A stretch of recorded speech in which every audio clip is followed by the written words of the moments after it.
Boa noite, a paz do Senhor a todos, irmãos, amém. Estamos começando mais um culto, ao vivo o nosso culto do Ministério Palavra e Vida.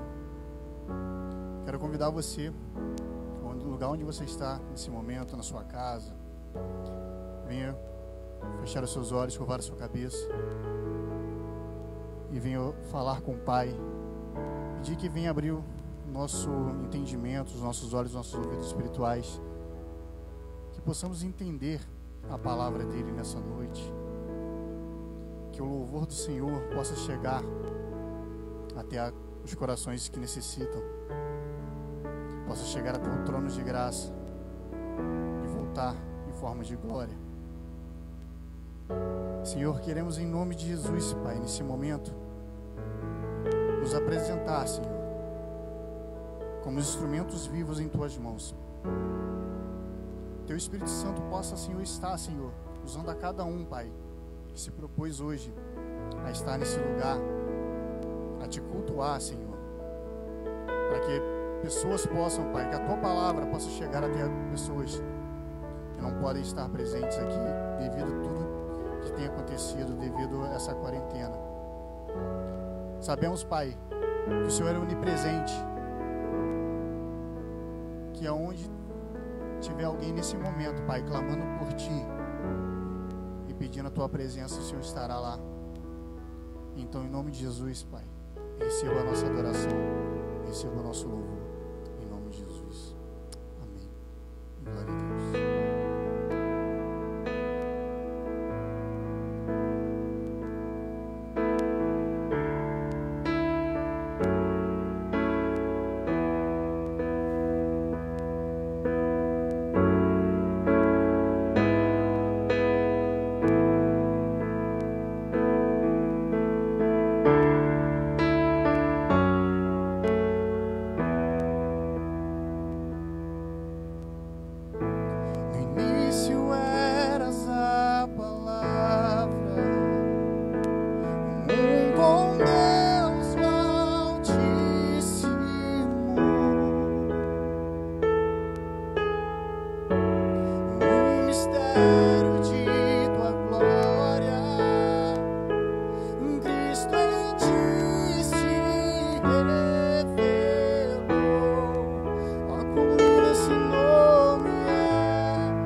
Maior que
Poderoso esse nome é, maior que tudo ele é.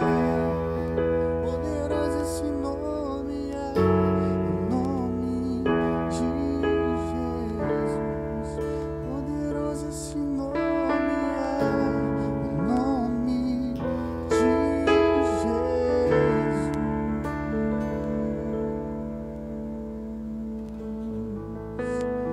Aleluia. Esse nome tem poder.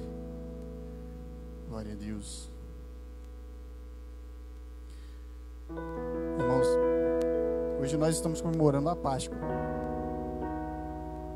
Para muitos, representa coelho de Páscoa, de chocolate.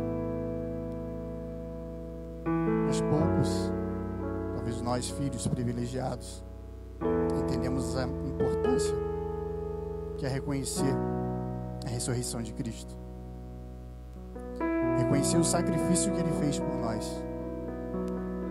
Um versículo muito conhecido nosso, João 3,16, diz que Deus amou o mundo de tal maneira que deu seu único Filho, para todo aquele que nele crê não pereça, mas tenha vida eterna.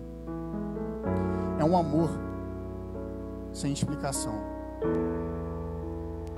Talvez nem todos nós somos merecedores desse amor, mas o amor de Deus é um amor tão grande que Ele te dá muito mais daquilo que você pensa ou pede. Ele é fiel para cumprir o que Ele começou, a boa obra na tua vida.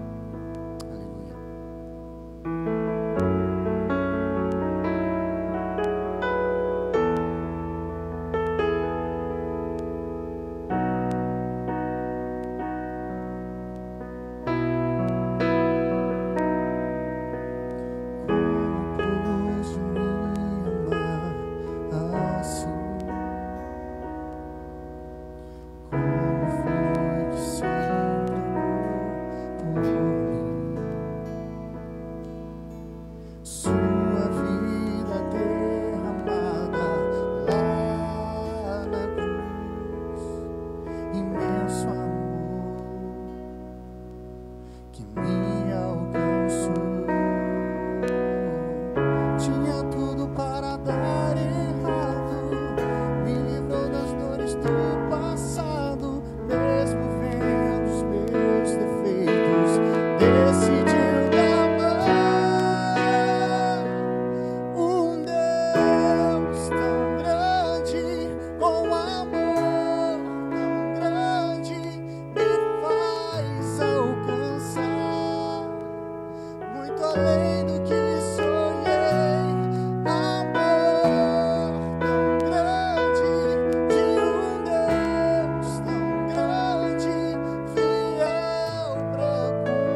Senhor, seja exaltado nesse lugar, Pai.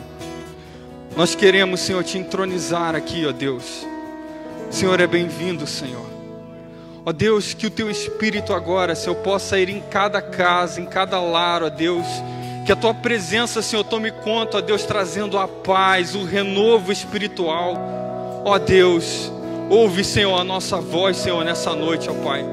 Nós queremos, Senhor, bendizer ao Senhor e Te dar graças por tudo que Tu és, ó Deus. Tu és, Senhor, o nosso Deus, o nosso Rei, Pai. Nós queremos, Senhor, que o Senhor seja o único altar de adoração nos nossos corações. Nós queremos, Senhor, derrubar todos os altares idólatras, Senhor, e estabelecer somente o Teu reino, Senhor, nas nossas vidas, ó Deus. Pai, que o Senhor possa tomar conta, Senhor, de cada mente, de cada coração, Pai. Ó Deus, ouve, Senhor, a nossa voz, ó Pai. Ó Deus, eu te peço, Pai, fale com cada pessoa, Senhor, que está na sua casa agora, Deus. Ó Deus, porque as Tuas ovelhas, Senhor, ouvem a Tua voz, Senhor, e não a minha. Por isso, Senhor, que sejam, Senhor, as Tuas palavras através de mim, ó Deus. Porque eu não tenho nada para oferecer, mas Tu tens, ó Deus. Pai, por isso eu te peço, traz o renovo para cada um, Pai, em nome de Jesus. Ó Deus, eu te peço, Senhor, fala conosco, Senhor, nessa noite. Pai, nós queremos ouvir a Tua voz, Senhor. Que não sejam palavras de conhecimento humano, Senhor, e nem do intelecto, Senhor, humano, mas palavras vindas, Senhor, direto do trono da graça, ó Pai. Em nome de Jesus, Senhor, nós oramos e já Te agradecemos, Senhor, tendo a certeza, Senhor, de que o Senhor falará conosco. Nós Te agradecemos, Senhor, pela Sua morte e pela Sua ressurreição. Porque, Senhor, através de Ti, Jesus, nós temos vida e vida em abundância. Muito obrigado, Senhor, por essa noite. Nós oramos e já Te agradecemos no nome do Teu Filho amado, Jesus. Amém. Amém. Boa noite a todos. Que a graça e a paz do Senhor Jesus seja com cada um de vocês nessa noite. E você que acompanha essa transmissão agora, seja muito bem-vindo aqui no nosso culto de louvor e adoração aqui do Ministério Palavra e Vida.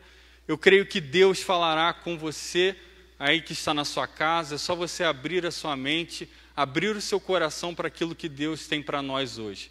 Amém? Hoje é um dia especial, nós comemoramos a Páscoa, um dos mais importantes dias, né, que para um cristão, celebrando a morte e a ressurreição do nosso Senhor e Salvador Jesus Cristo. Eu quero te convidar nesse momento a você aí na sua casa, se você puder, abrir a sua Bíblia no livro de Salmos, no capítulo 45. Nós vamos ler do verso 1 ao verso 6. Salmo de número 45, do verso 1 ao verso 6. Você pode acompanhar aí no seu aplicativo da Bíblia, ou se você tiver uma Bíblia aí à disposição. O texto diz assim: com o coração vibrando de boas palavras, recito os meus versos em honra ao Rei. Seja a minha língua como a pena de um hábil escritor. És dos homens o mais notável. Derramou-se graça em teus lábios, visto que Deus te abençoou para sempre. Prende a espada à cintura, ó poderoso. Cobre-te de esplendor e majestade. Na tua majestade cavalga vitoriosamente pela verdade, pela misericórdia e pela justiça. Que a tua mão direita realize feitos gloriosos. Tuas flechas afiadas atingem o coração dos inimigos do rei. Debaixo dos teus pés caem nações. O teu trono, ó Deus, subsiste para todo sempre. Cetro de justiça é o cetro do teu reino. O verso 6 diz: o teu trono, ó Deus, subsiste para todo sempre.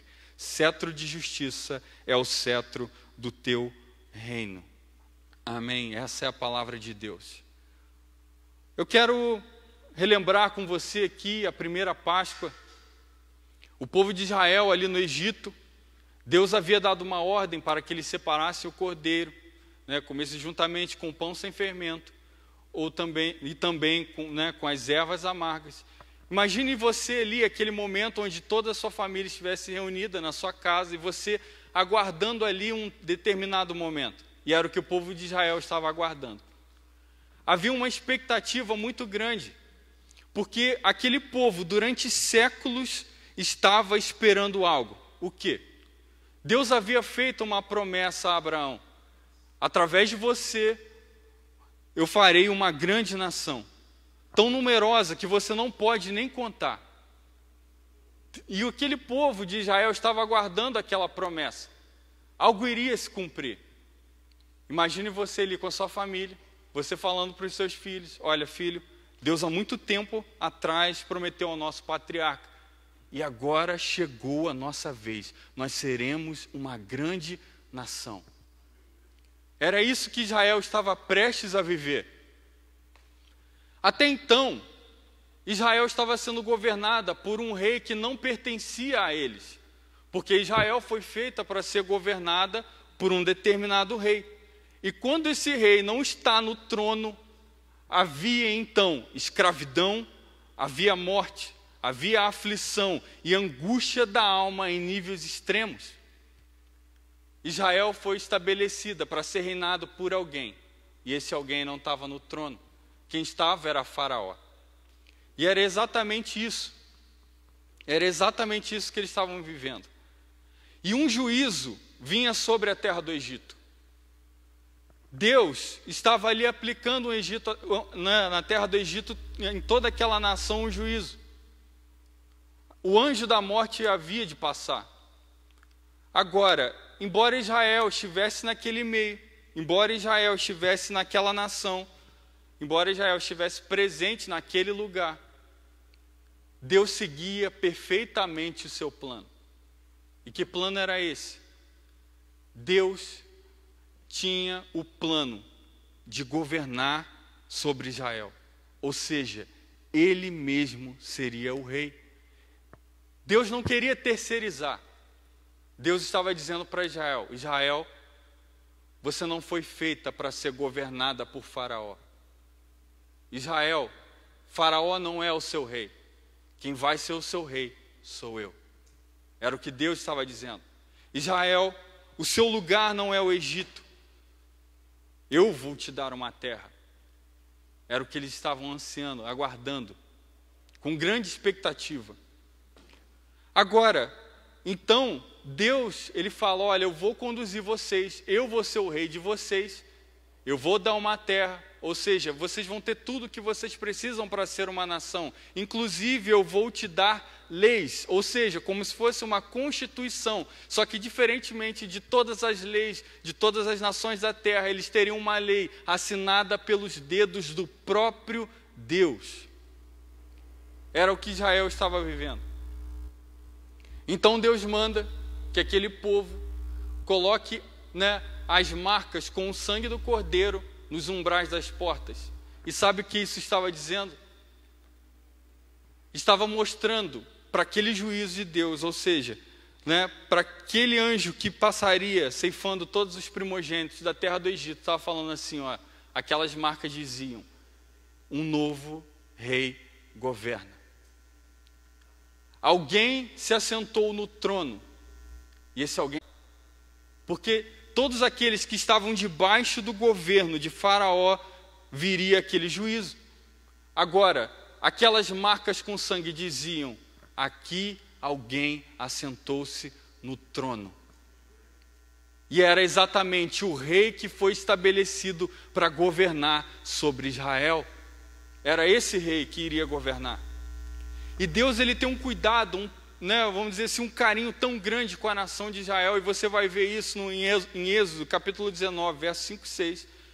Deus dizendo: agora, se me obedecerem fielmente e guardarem a minha aliança, vocês serão o meu tesouro pessoal dentre todas as nações.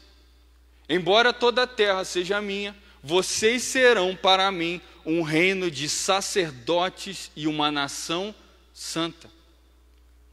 O próprio Deus está ali, que Israel seria um tesouro particular, um povo especial que Deus mesmo separou para reinar sobre eles. E Deus disse que se eles obedecessem às leis que o Senhor estava dando a eles, ou seja, as leis assinadas pelo próprio dedo de Deus, pelo próprio Senhor, Olha o que os povos da terra iriam dizer. Isso está em Deuteronômio, capítulo 4, versos 6 a 8. Vocês devem obedecer-lhes e cumpri-los, falando dos preceitos e das ordenanças de Deus. Pois assim os outros povos verão a sabedoria e o discernimento de vocês.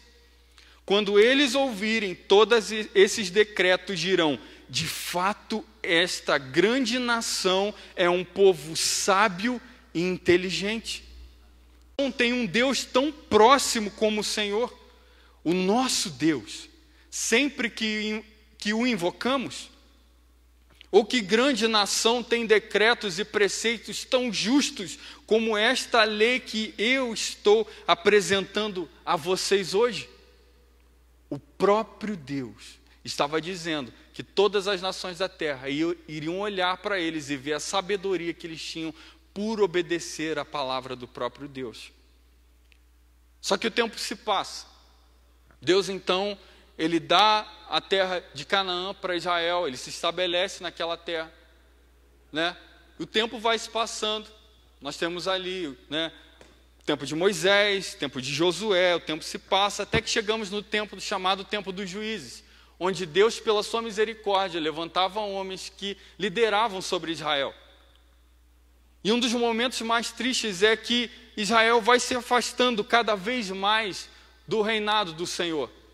Israel vai deixando cada vez mais, se afastando cada vez mais daquilo que Deus tinha estabelecido para eles. Até que então nós chegamos em Juízes, no capítulo 2, um dos momentos mais tristes do povo de Israel, onde o anjo do Senhor, ou seja, uma teofania, o próprio Deus aparecendo através de Jesus, ele aparece ao povo de Israel e diz o seguinte: por que vocês não me ouviram? Por que vocês não me ouviram, Israel? E vocês se afastaram cada vez mais daquilo que eu havia falado para vocês? A Bíblia fala que o povo chora em alta voz. O tempo se passa. Israel está vivendo cada vez mais altos e baixos, se afastando gradativamente da presença de Deus e dos decretos que Deus havia ordenado. Até o momento que nós chegamos, então, onde o profeta Samuel liderava sobre Israel. Profeta que Deus havia escolhido para liderar o povo de Israel. Samuel foi levantado como um juiz naqueles dias. Então, Israel se depara com uma situação assustadora. A Bíblia diz que um rei amonita chamado Naás, e não é por coincidência, o seu nome significa serpente. A Bíblia fala que aquele rei, com o seu exército, eles cercam a cidade de Jabes de Gileade. Você vai ver que o rei, então, ele cerca aquela cidade, colocando pavor sobre o povo. A Bíblia diz que o povo se sentiu tão pressionado, tão com medo, tão apavorado, que eles chegam a cogitar e pedir ao rei uma aliança, aquele rei Naás. Olha o ponto do desespero, a ponto de chegar em um rei que tem por seu nome o significado de serpente, aquela ameaça. Israel chega a pedir uma aliança com ele. E é que você vai ler em 1 Samuel, no capítulo 11, nos versos 1 e 2. Então subiu Naás, amonita, e sitiou a Jabes de Gileade. E disseram todos os homens de Jabes a Naás: olha o que Israel diz: faze aliança conosco e te serviremos. Porém Naás, amonita, lhes respondeu: farei aliança convosco sob a condição, olha a condição que era, de vos serem vazados os seus olhos direitos, trazendo assim eu vergonha sobre todo Israel. Naás, ele disse: olha, eu vou fazer aliança com vocês, eu vou governar sobre vocês, mas o seguinte, eu quero vazar, ou seja, furar o olho direito de cada um de vocês para trazer vergonha sobre essa nação. Ele sabia que Israel estava fragilizada longe do seu rei, por isso que ele sitia aquela cidade. pressionados ao ponto de pedirem uma aliança. E olha só que com aquela determinada situação, Israel toma uma decisão, Israel escolhe algo para eles que mudaria completamente a sua história. O que Israel escolheu? Eles foram até o profeta Samuel e pediram: dá-nos um rei. Deus estava no trono, Israel estava se afastando, e o que eles pediram é um rei. Olha o que Samuel ele vai relatar no capítulo 12, nos versos 12 ao 14. Quando, porém, vocês viram que Naás, rei dos Amonitas, estavam avançando contra vocês, ou seja, aqui já está no contexto final da vida de Samuel, e ele estava relembrando. Estava avançando contra vocês, Naás, então vocês me disseram: escolha um rei para nós, embora o Senhor, o seu Deus, fosse rei. O que Israel estava fazendo é tirando o Deus do trono e estabelecendo um governo humano. Não era mais o rei, Senhor Deus, aquele que havia lutado todas as batalhas de Israel até o momento. Não era mais ele que estava sentado sobre o trono. Eles queriam um homem governando sobre eles. E o mais interessante é que Deus havia dito: vocês não vão ser como as outras nações da terra. Vocês não vão ser como os outros povos. Vocês são meu tesouro pessoal, meu tesouro particular. E sabe o que eles disseram? Você vai ler isso em 1 Samuel, capítulo 8, versos 19 e 20. Queremos ter um rei. Seremos como todas as outras nações. Olha o pedido de Israel. Um rei nos governará e sairá à frente para combater em nossas batalhas. Seremos como todas as outras nações. Israel estava tirando Deus do trono. E isso, irmãos, é muitas das vezes o que nós fazemos diante de uma ameaça. Quando nós se vemos pressionados diante de uma situação, quando nós estamos diante de algo que é uma afronta, nós pegamos o reinado que é de Deus e damos ao homem. Ou seja, nós deixamos as nossas próprias emoções, a nossa alma, o medo, a angústia, a aflição governar sobre nós. Enquanto Deus havia dito que Ele lutaria as nossas batalhas, assim como o povo de Israel. E aquele povo estava vivendo aquilo e pediram então um rei. E sabe o que Deus diz? Deus diz então a Samuel, você vai ver isso em 1 Samuel capítulo 8, verso 7. Atenda a tudo que o povo está lhe pedindo. Não foi a você, Samuel, que eles rejeitaram. Foi a mim que eles rejeitaram como rei. Deus estava dizendo ali: Samuel, o negócio é comigo. Eles não querem o meu reinado. Só que você vê o caráter de Deus, a bondade de Deus, conforme a palavra dele fala, que ele é Deus amoroso, paciente, cheio de amor, de misericórdia. Esse é o caráter do nosso Deus. Deus então diz a Samuel: Samuel, atende eles querem um rei, pode dar o rei a eles. Só que Deus, é como se Deus estivesse ali: olha, eu vou atender, mas eu faço uma exigência. Era como se Deus falasse assim: ó, permita apenas que eu governe o rei de vocês, que o rei vai governar sobre vocês, e está tudo certo. O povo então cai em si, vê o grande pecado que eles cometeram. E a palavra de Deus fala que o povo disse que de todos os pecados que nós cometemos, como Israel, ou seja, Israel falando ali,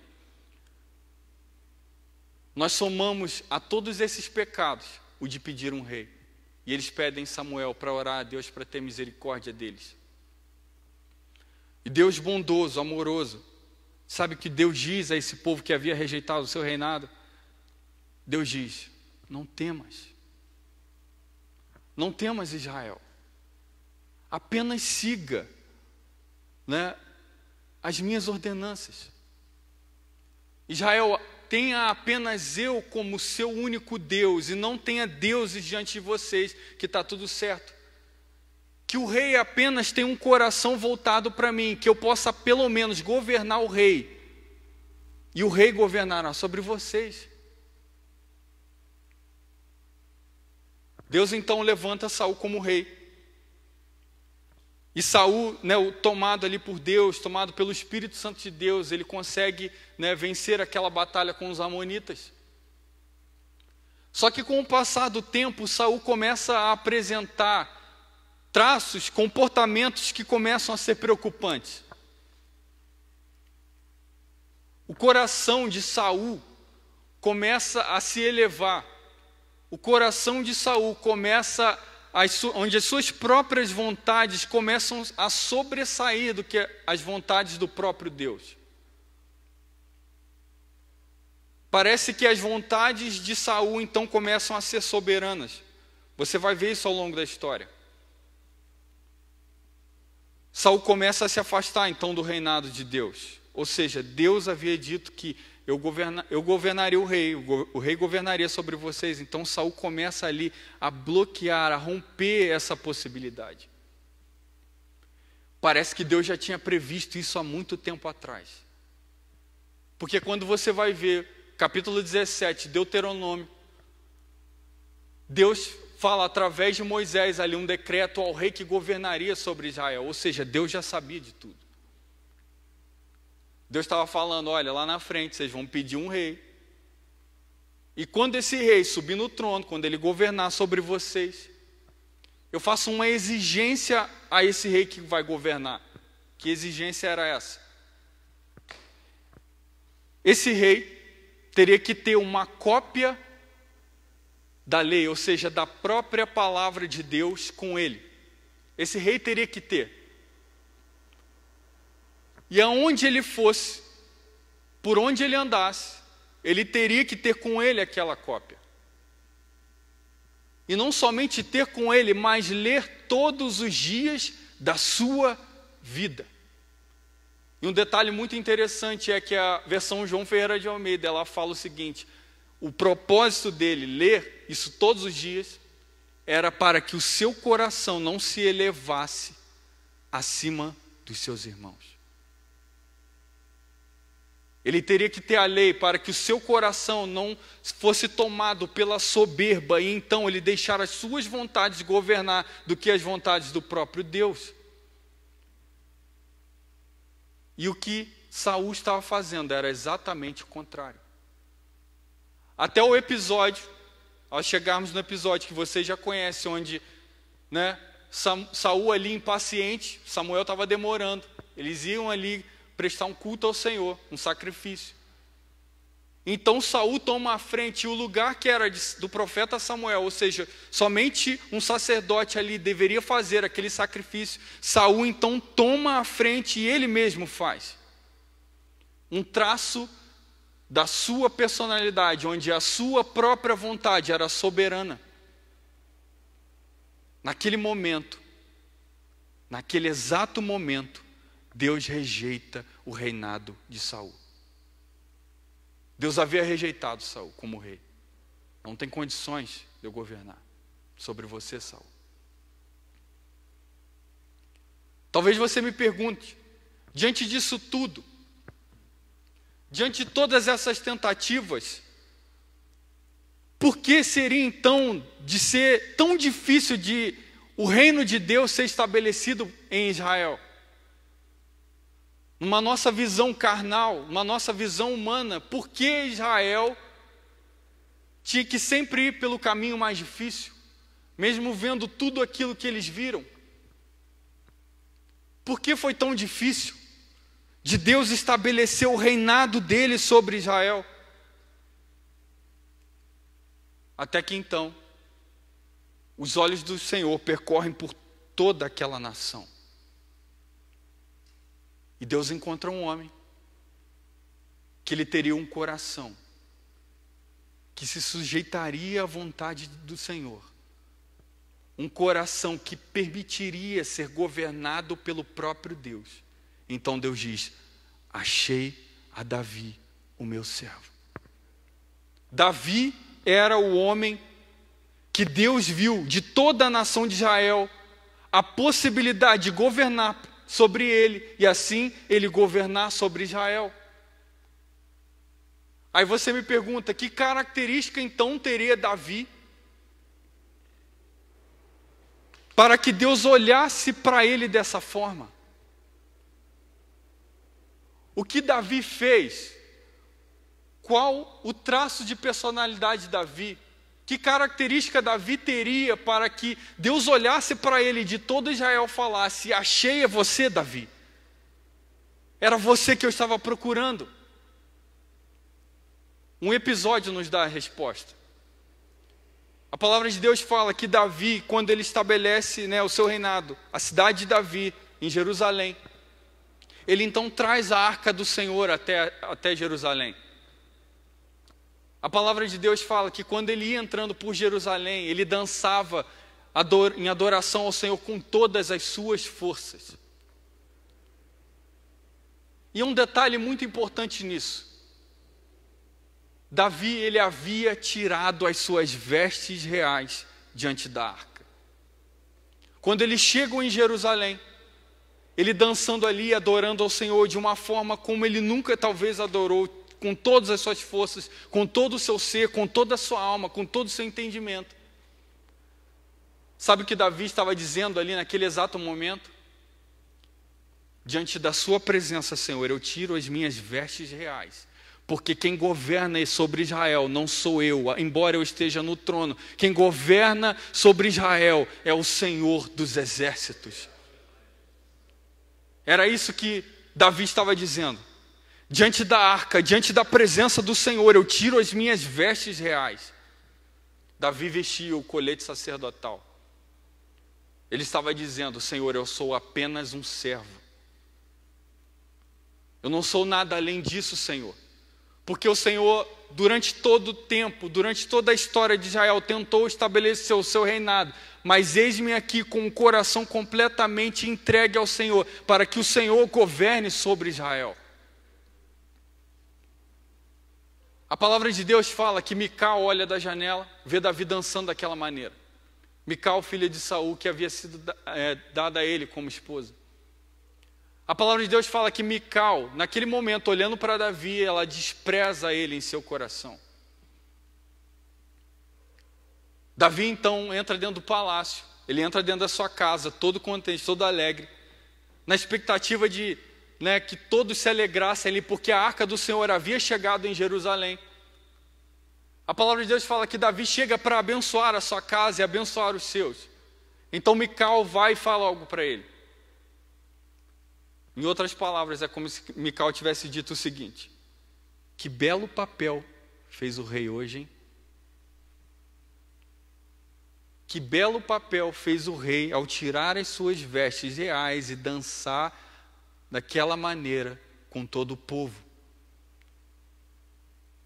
E o detalhe, a característica que Davi demonstra naquele exato momento, a característica que nós vimos, onde fez Deus olhar para Davi dentre todos os homens de Israel, estão nas palavras que Davi fala para Mical. E ele diz: perante o Senhor Deus, me rebaixarei ainda mais e me humilharei aos meus próprios olhos. Davi estava dizendo naquele momento, diante da presença dele, eu vou me humilhar o quanto for preciso e me rebaixar o quanto for preciso, para que o reinado dele se estabeleça e não o meu governo, embora eu esteja no trono. Por isso Deus diz: achei a Davi, o meu servo. Davi tinha a característica de ter um coração entregue, um coração completamente rendido ao reinado do próprio Deus, o que completamente diferente Saul havia feito. Davi tinha esse coração. E Deus se agrada de tal forma de Davi que Deus faz uma aliança com ele. E olha que aliança é essa, você vai ver isso no livro dos Salmos, capítulo 89, verso 3. Fiz aliança com o meu escolhido, jurei ao meu servo Davi, estabelecerei a tua linhagem para sempre e firmarei o seu trono por todas as gerações. O que Deus havia, visto nas características do coração de Davi, o fizeram ter uma aliança perpétua com ele. Ele então estabelece, fala com Davi, olha, o seu trono será um trono eterno, Davi. O seu trono jamais terá fim, vai ter sempre um descendente seu governando sobre Israel. Talvez você me pergunte, o tempo já se passou. Hoje Israel não é mais uma monarquia, ou seja, um rei não está no trono em Israel. É um sistema completamente diferente de governo. Onde está então o descendente de Davi? Onde está aquele rei que Deus havia feito aliança com ele, prometendo que ele governaria para todo sempre, por toda a eternidade? A palavra de Deus nos diz que quando o anjo do Senhor foi dar o recado a Maria de que ela ficaria grávida, olha as palavras do anjo. Isso está em Lucas, capítulo 1, verso 31 ao 33. Você ficará grávida e dará à luz a um filho, e lhe porá o nome de Jesus. Ele será grande e será chamado Filho do Altíssimo.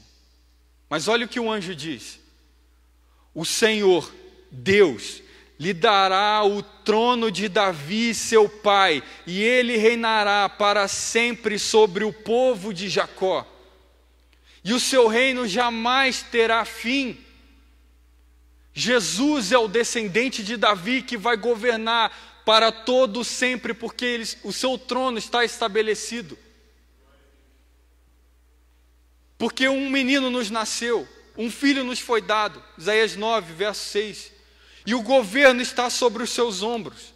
E ele será chamado Maravilhoso, Conselheiro, Deus Poderoso, Pai Eterno, Príncipe da Paz. E ele estenderá o seu domínio e haverá paz sem fim sobre o trono de Davi e sobre o seu reino, estabelecido e mantido com justiça e retidão, desde agora e para sempre. O zelo do Senhor dos Exércitos fará isso. O descendente de Davi se chama Jesus. E quando ele vem a essa terra como homem, quando ele enfrenta a morte e ali, algemado pelas correntes e pela algema da morte, o que ele faz?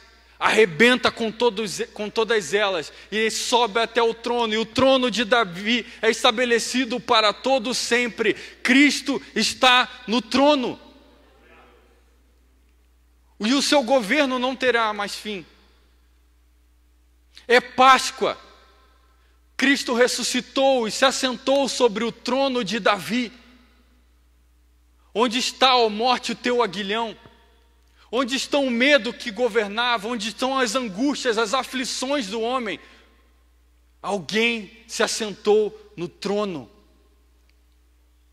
E agora as marcas do sangue não estão mais nos umbrais da porta, mas estão em nossos corações e nas nossas vidas, dizendo para todo o reinado das trevas: aqui alguém se assentou no trono, e aqui alguém governa, e esse alguém é aquele que foi estabelecido, o trono de Davi. O Senhor dos Exércitos é o seu nome. Ele é o descendente de Davi. Páscoa. Cristo está no trono e Ele governa para todo o sempre. E um dia, esse descendente de Davi, esse rei hoje que está no trono, ele estava um dia aqui, nessa terra. Então, naquele monte das bem-aventuranças, ou monte das beatitudes, ele começa a falar aquelas palavras que quando saíam de sua boca, produziam vida àqueles corações que estavam ouvindo. Porque a palavra de Deus não consiste em meras informações. A palavra de Deus, ela é vida. E quando Jesus dizia aquelas palavras, no seu sermão mais importante, o sermão do monte, as bem-aventuranças, ele começa a dizer aquelas palavras e aquela voz ecoava ali. Aquela voz que acalma a tempestade, aquela voz que acalmaria ali qualquer coração que estava inquieto, trazendo paz. E ele então diz essas palavras: bem-aventurado são os pobres de espírito, porque deles é o reino de Deus. Mateus 5, verso 3. Bem-aventurado os pobres de espírito, porque deles é o reino de Deus. Espera aí, o reino de Deus, aquele que ele havia tentado estabelecido por várias e várias tentativas, Jesus está naquele momento dizendo que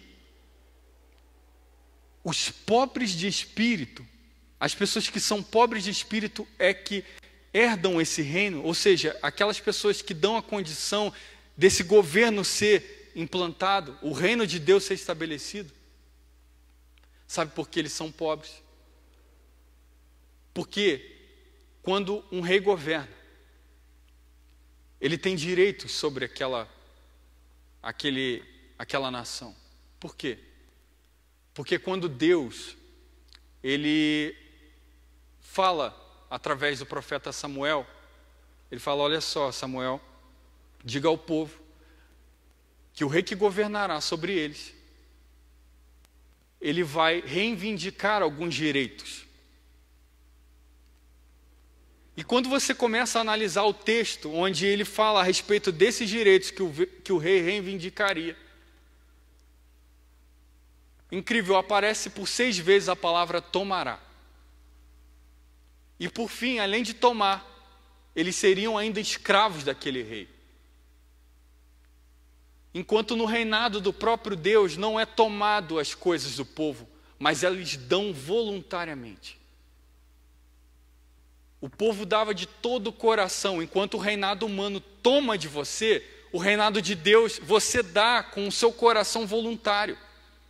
E era isso que Deus queria.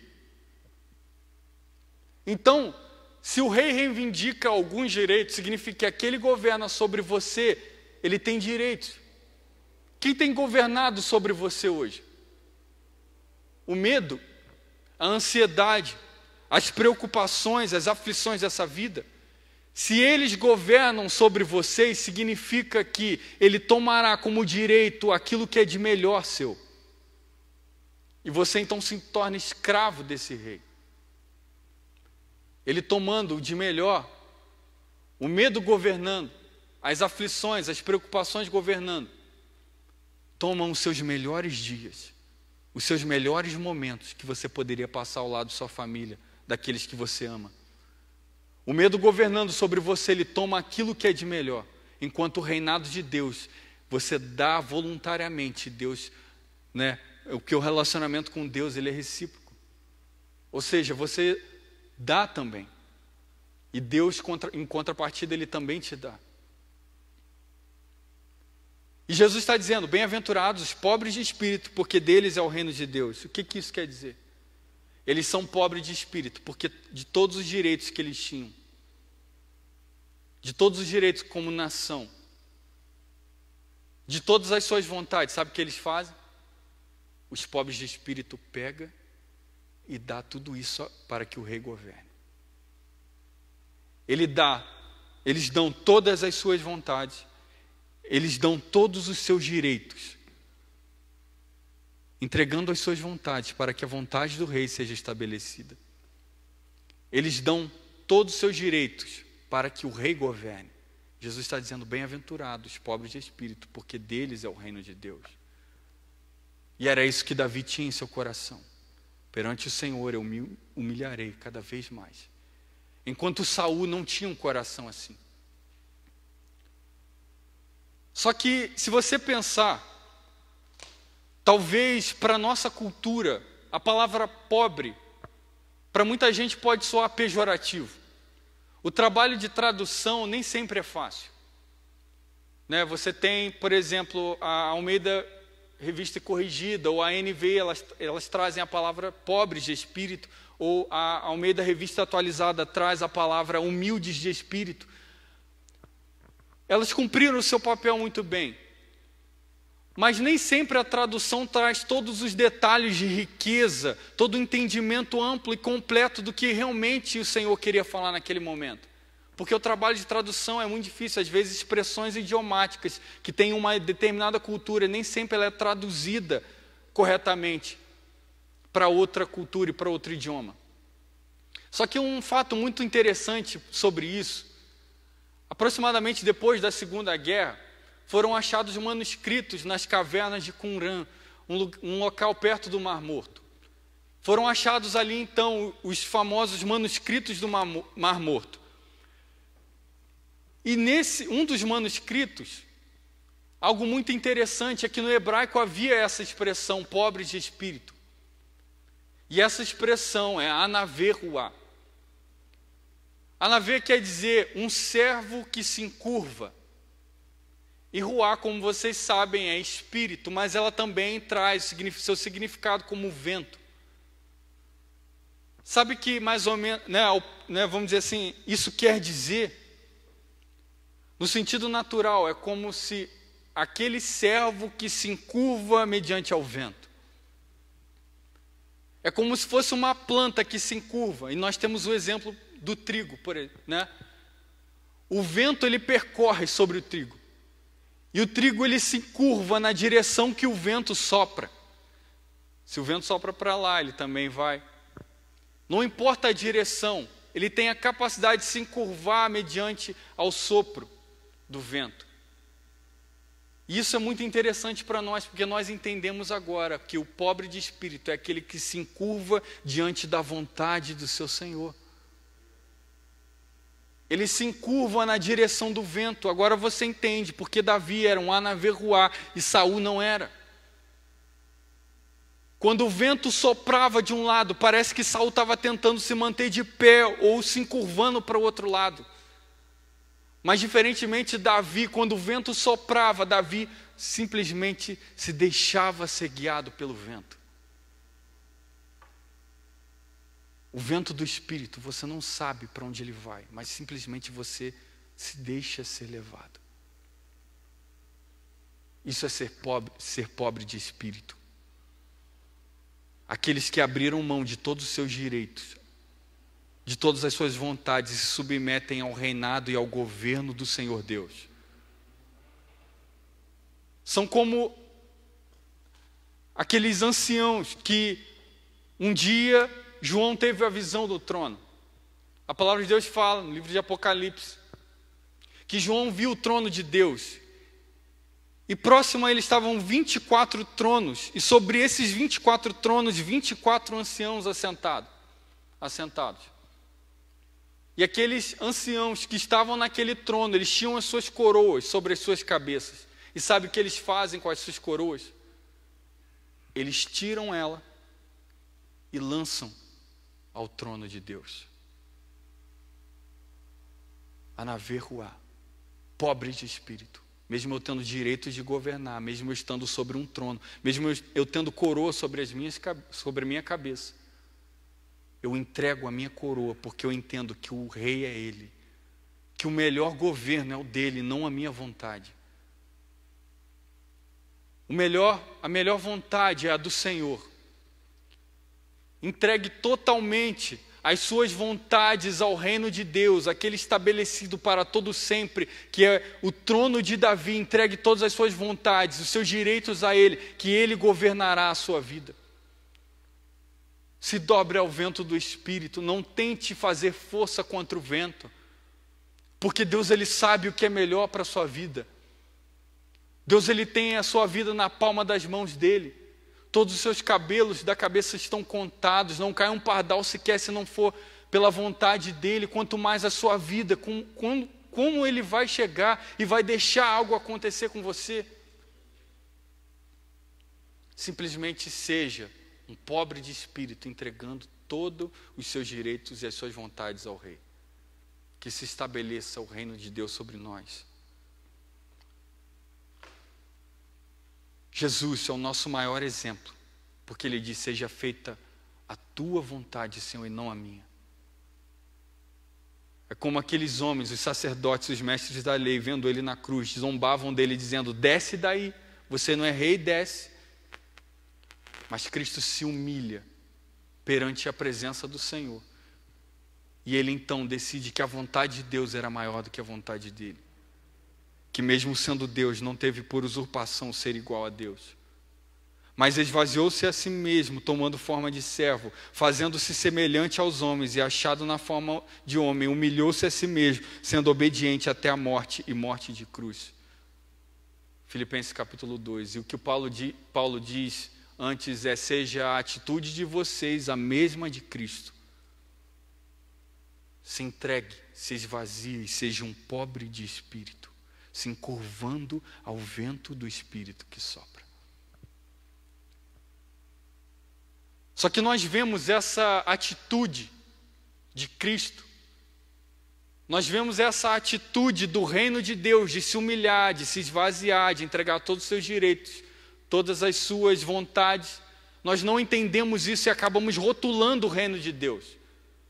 Assim como aqueles homens fizeram na cruz com Jesus, colocando uma placa na cruz dizendo: Rei dos Judeus. Aqueles homens diziam ali: eu estou limitando o seu reinado. É isso que eu entendo de você. Você é apenas rei dos judeus. É o que nós fazemos, limitando muitas vezes o reinado de Deus.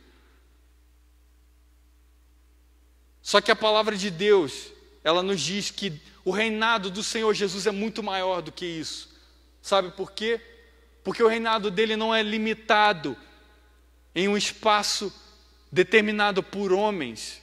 O reinado dele não é em determinado povo. Sabe por quê? Porque Apocalipse 5, verso 9 diz que eles cantavam um cântico novo: Tu és digno de receber o livro e de abrir os seus selos, pois foste morto e com teu sangue compraste para Deus homens de toda tribo, língua, povo e nação. Ele não é mais só rei dos judeus, mas ele é rei de toda a terra. O seu reinado está estabelecido sobre todos aqueles que são pobres de espírito e se submetem ao seu reinado, entregando todas as suas vontades, entregando todos os seus direitos. E se você decidir se submeter a esse reinado como um súdito, ele vai governar sobre você. E todo o medo que te governava até então, todas as preocupações, as aflições, elas vão embora, porque alguém se assentou no trono, e esse alguém é Cristo Jesus, o descendente de Davi, o que firmou o trono de Davi para todo sempre. É uma decisão sua. Você decide se esse reinado vai ser estabelecido. Por quê? Certa vez, quando Jesus já estava para ser crucificado, ele estava diante de Pilatos. Uma das acusações sobre Jesus era de que ele foi proclamado rei dos judeus. Isso era um problema, porque eles estavam sendo governados por Roma. Então Jesus recebe uma pergunta de Pilatos. Que pergunta foi essa? Pilatos vira para Jesus e pergunta: Tu és rei dos judeus? O Senhor Jesus responde: Tu dizes. Era como se o Senhor Jesus estivesse dizendo naquele exato momento que quem diz que eu sou rei ou não é você. tu dizes se eu sou o rei. E você vê então Pilatos trazer Jesus ali para fora. E diante daquele povo, diante dos judeus, o povo que Deus havia dito que governaria sobre eles, que eles seriam uma nação reinada por ele mesmo. Pilatos chega para aquela multidão, para aquele povo, diz assim: eis o rei de vocês. Sabe o que os sacerdotes e os mestres da lei disseram? Nós não temos rei a não ser César. A esse Jesus mata e crucifica-o. Eles mais uma vez estavam rejeitando o reinado do Senhor. Tu dizes se eu sou rei ou não. Jesus queria ser rei sobre eles, mas eles não quiseram. Veio para os seus, mas os seus não o receberam. A pedra que foi rejeitada pelos construtores tornou-se a pedra angular. Agora, quem diz se ele reinará sobre a sua vida é você. É você que diz para ele se ele vai ser rei ou não, porque Cristo ele já está no trono. Mas no seu coração é você que deve entronizá-lo. É no seu coração que você decide. E assim aquelas palavras de Pilatos agora são para nós. Tu dizes se eu sou rei ou não.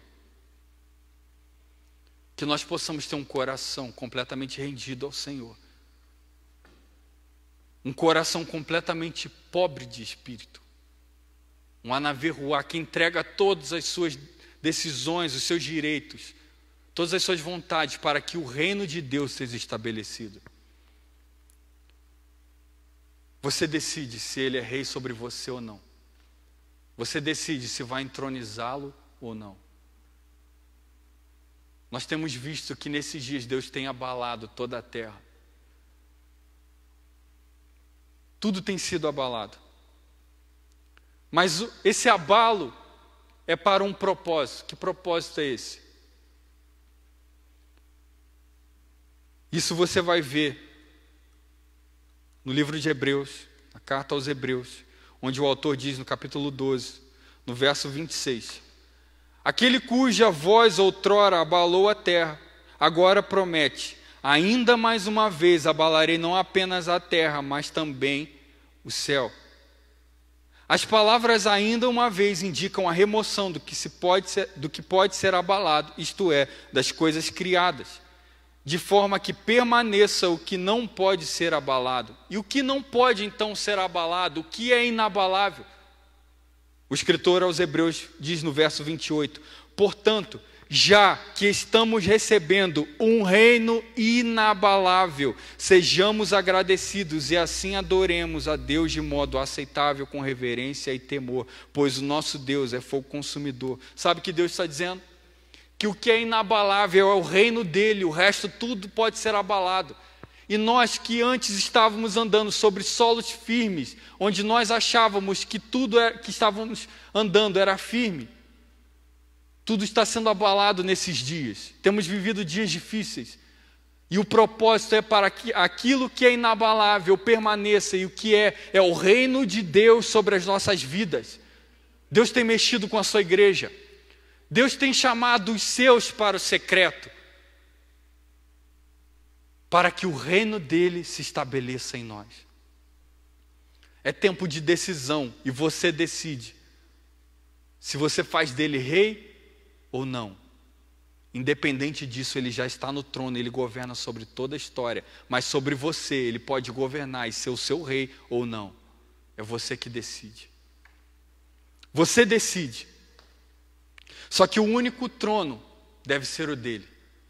Nenhum outro trono pode ser erguido junto com o trono dele. Todos os outros tronos do seu coração têm que ser destruídos para que o trono dele seja estabelecido. Ele não aceita governar com outros tronos no coração. Por isso decida, meu irmão, minha irmã, hoje colocar o trono de Deus, o reino dele sobre a sua vida, sobre o seu coração como o único. E que a nossa oração hoje seja como a do Senhor Jesus. Pai nosso que estás no céu, santificado seja o teu nome.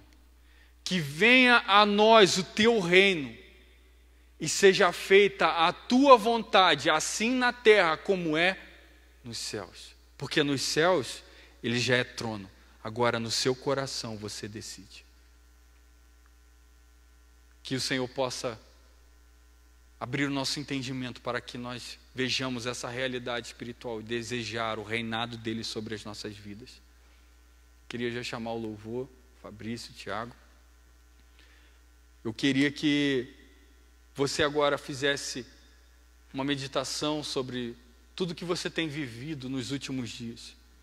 Quem tem governado sobre você? Quem tem sido o seu rei? Cristo está no trono. Mas quem decide se ele é rei no seu coração é você mesmo. Que você possa fazer Cristo o rei do seu coração e entronizá-lo como o único trono, no lugar mais alto do seu coração. Porque o trono dele não aceita ser dividido com outros tronos, com outros reis. Somente o dele deve ser estabelecido. Somente a vontade dele é soberana. Amarás o Senhor teu Deus de todo o seu coração, de toda a sua alma, com todo o seu entendimento e com todas as suas forças. Derrube, meu irmão, todos os tronos que têm governado sobre você. O trono do medo, das aflições, das angústias, o trono da incerteza, e que se estabeleça o trono de Cristo sobre o seu coração, o único trono capaz de governar, que tem todo o poder, que sustenta o universo com a palavra do seu poder, e que um dia virá estabelecer de forma visível o seu reinado. Hoje é invisível, mas ele virá e estabelecerá o seu governo, que não terá fim, de forma visível. Escolha hoje entronizar Cristo como o seu único rei, em nome de Jesus. Pai, nós queremos te louvar, queremos engrandecer o teu nome, porque tu és rei. Tu governas sobre todo o universo, sustentando, Senhor, galáxias, estrelas, planetas, simplesmente pela palavra do seu poder. E nós que somos tão insignificantes diante, Senhor, desse universo, tu se preocupas conosco e deseja reinar sobre o nosso coração.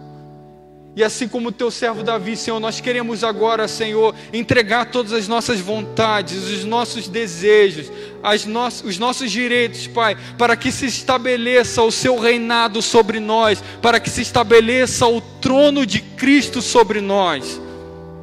É o que nós desejamos, Senhor. Ó Deus, reina sobre nós.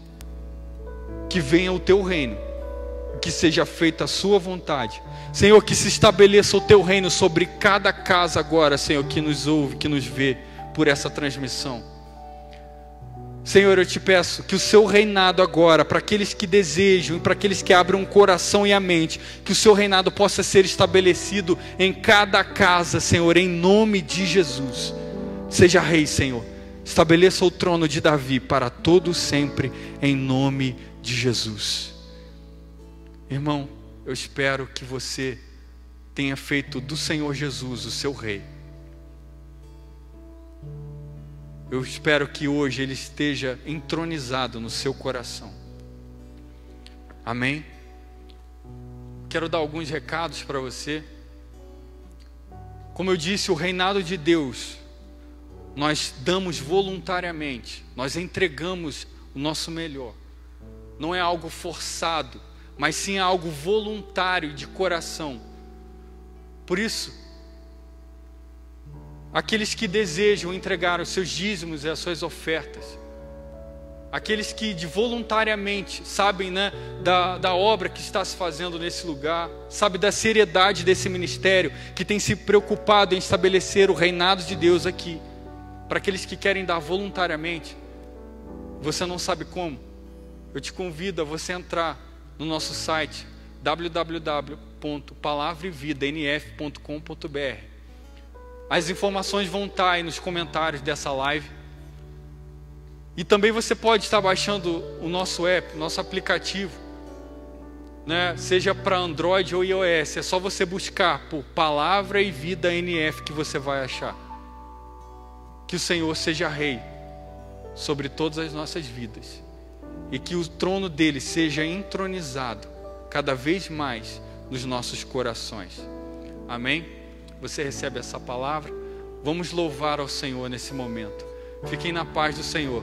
E assim nós, com o nosso coração fortalecido e firmado no Senhor, Ele reinando, e as palavras do Rei garantem que nenhum mal nos sucederá, e nem praga alguma chegará à nossa casa, porque também está escrito que é o Senhor quem guarda a nossa entrada, a nossa saída, desde agora para todo sempre, em nome de Jesus. Fiquem na paz do Senhor e que você possa fazer Cristo o Rei do seu coração. Vamos louvar o Senhor nesse momento. Deus abençoe vocês.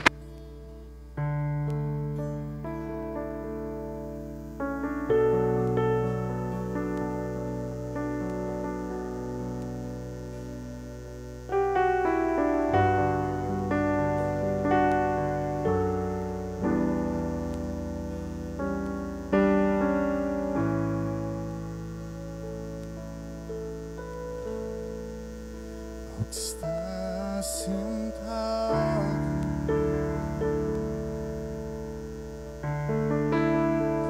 no trono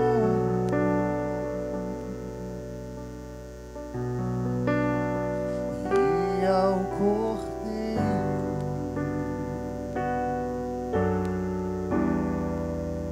seja o louvor.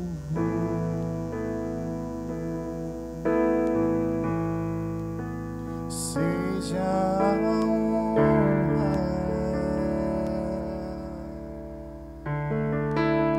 seja a glória, seja o domínio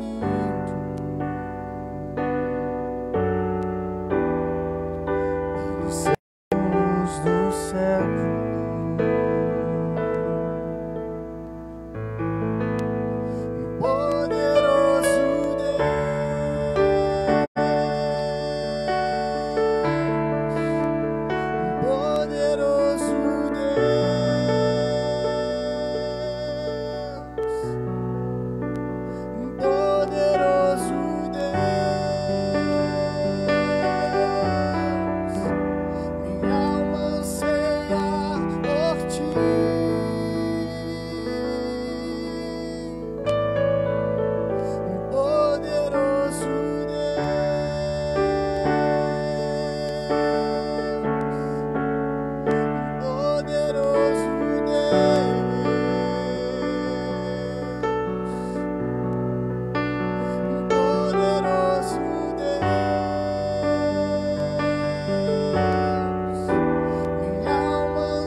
Pelos séculos dos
poderoso Deus,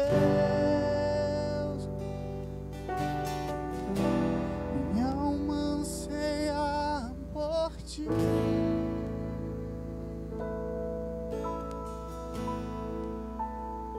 Poderoso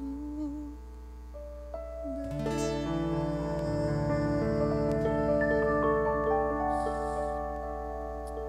Aleluia. Deus abençoe a todos, irmãos. Amém.